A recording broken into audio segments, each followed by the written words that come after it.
दाएं हाथ में पुष्प लेकर के हम हरतालिका तीज की कथा को सुनेंगे।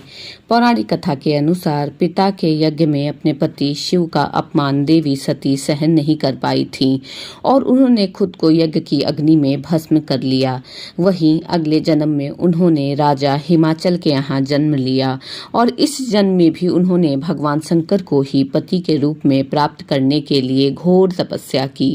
देवी पार्वती ने शिव जी को अपना पति मान लिया था और वह सदैव भगवान शिव की तपस्या में लीन रहती थीं।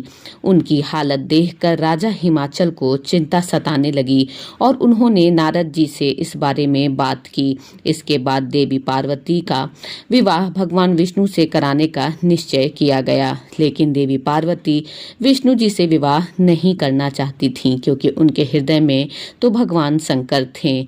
उनके मन की जान करके उनकी सखियां उन्हें लेकर घने जंगल में चली गईं। कहा जाता है कि भाद्रपद शुक्ल तृतीया तिथि के हस्त नक्षत्र में मां पार्वती ने मिट्टी से शिवलिंग का निर्माण किया और भोलेनाथ की स्तुति में लीन होकर रात्रि जागरण किया। साथ ही उन्होंने अन्न भी त्याग दिया और वे पत्ते और फूल खाकर के 12 वर्ष तक जीवित रहीं। ये कठोर तपस्या पूरे 12 वर्ष तक चली।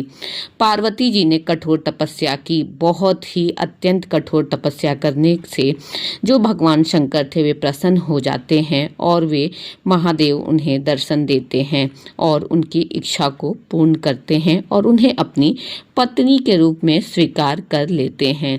इसलिए हर साल महिलाएं अखंड सौभाग्य के लिए इस व्रत को करती हैं। यहाँ पर कथा हरतालिका तीज की समाप्त होती है। अब हमने जो दाएं हाथ में पुष्प लिया था उस पुष्प को हम भगवान के चरणों में समर्पित कर देंगे।